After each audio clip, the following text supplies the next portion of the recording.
Assalamualaikum warahmatullahi wabarakatuh.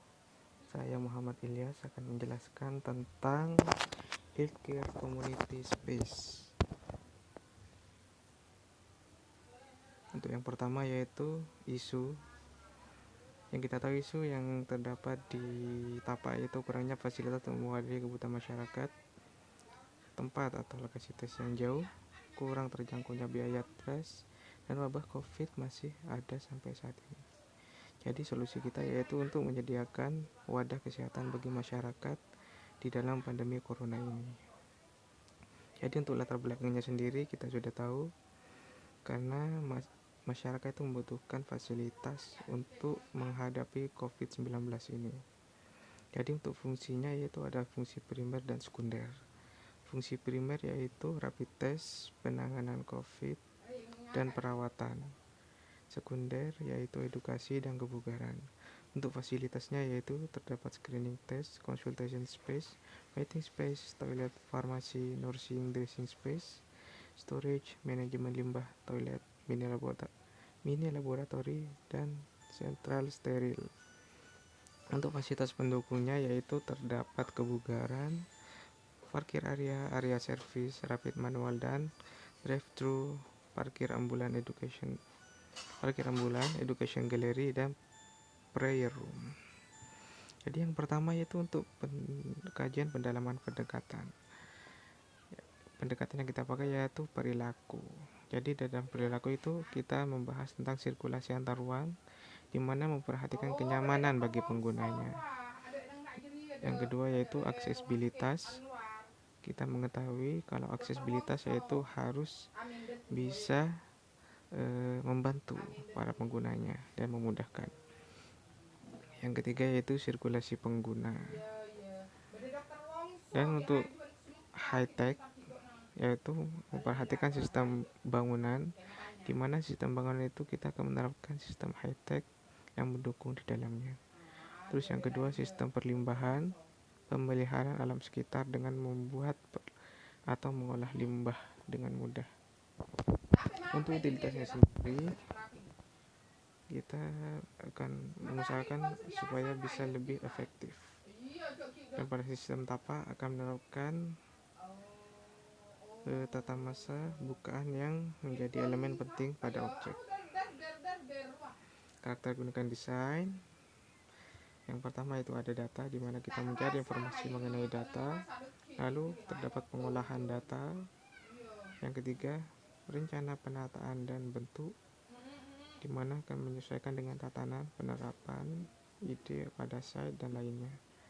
Terus yang selanjutnya yaitu perencanaan aksesibilitas. Terus selanjutnya yaitu keterkaitan antar ruang. Selanjutnya sistem pada tapak dan material, di mana material ini akan memilih material yang tepat untuk objek rancangannya. Untuk fasilitas pada tapak yaitu fasilitas dasar, terdapat screening test, consultation space, waiting space, dan toilet. Dan yang fasilitas pendukung yaitu kebugaran, parking area, dan area service. Safe and health space. Jadi untuk jangkauannya atau affordable yaitu diharapkan untuk efektif dan mudah dijangkau, perhatikan perilaku pengguna dan penyesuaian aktivitas. Dan tadi sudah dijelaskan beberapa fasilitasnya. Dan untuk opening space-nya yaitu lingkungan, aksesibilitas, dan fasilitas terbuka berupa bukaan. Dan untuk aksesnya, di mana memperhatikan sirkulasi, fasilitas berjalan, dan keterkaitan ruang agar memudahkan para penggunanya. Untuk analisis tapak, untuk safe and health space-nya terdapat di area yang berwarna kuning itu, yang berfungsi sebagai penunjang kebutuhan bagi pengguna dalam melakukan kebutuhannya. Terus pada titik itu terdapat jalan raya, pemukiman warga, dan pemukiman warga yang lainnya. Kita ketahui yang di sebelah barat itu berupa jalan raya, dan bagian timur, utara, dan selatan itu berupa pemukiman warga. Dan untuk analisis tapaknya yang selanjutnya yaitu untuk akses, terdapat 3 akses. Yang pertama itu Jalan Soekarno-Hatta, di mana itu merupakan akses utama, dan jalan kecil 2 di nomor 2 dan nomor 3.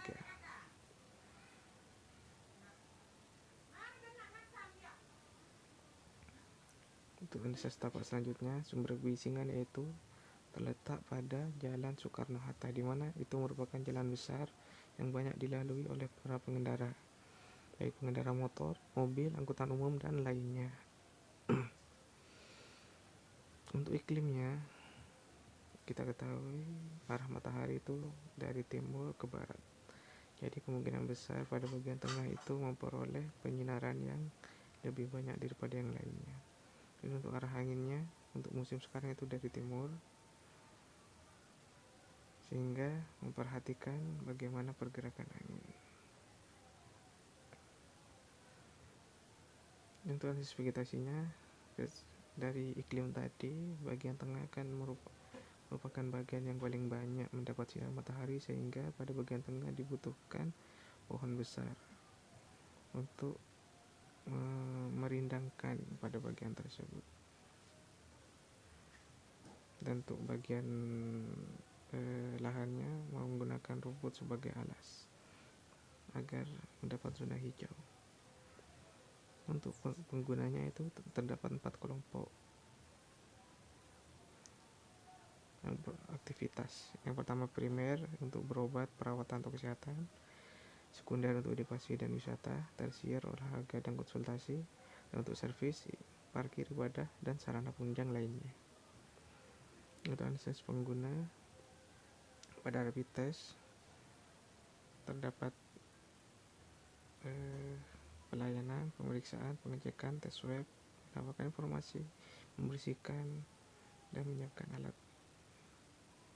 Dan untuk pada ruang konsultasi tim medis, pelayanan, pemeriksaan, pengecekan.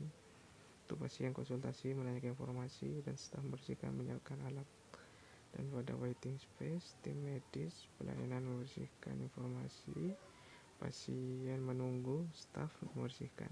Dan pada ambulans parking, tim medis itu memparkirkan ambulan dan staf untuk membersihkan. Dan pada bagian toilet, tim medis untuk semuanya hampir sama. Untuk pengguna terdapat 4 kelompok, yaitu masyarakat, baik masyarakat lokal maupun perantauan. Yang kedua itu usia, mulai dari anak-anak sampai lansia.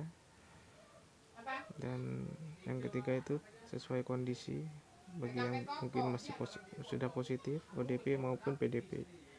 Dan untuk statusnya berupa pasien, staf, perawat, dokter, dan keamanan.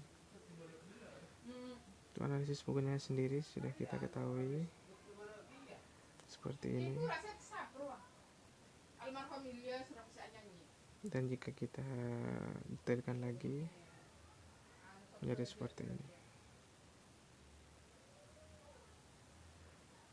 Untuk bubble plan-nya terdapat beberapa bagian di setiap ruangan. Untuk kesimpulannya yaitu pada bagian ambulan parkir terdapat bagian depan, sehingga memudahkan untuk keadaan darurat. Dan ketiga bagian itu satu kesatuan untuk waiting space, konsultasi, dan rapid test karena saling berhubungan. Untuk zona hijau pada bagian tengah, dan transisi untuk bagian lainnya terdapat pada samping zona hijau. Untuk konsep dasar yaitu lighting, di mana memanfaatkan pencahayaan alami. Untuk strukturnya menerapkan struktur sesuai dengan kondisi dan environment, memaksimalkan pemanfaatan tanaman dan pada bangunan. Untuk konsep tapanya, penataannya seperti ini, sehingga terdapat selasar pada bagian warna hitam untuk menghubungkan antara satu tempat ke tempat lainnya, dan zona hijau mengelilingi untuk kenyamanan. Untuk konsep ruangnya menggunakan finishing kayu seperti ini untuk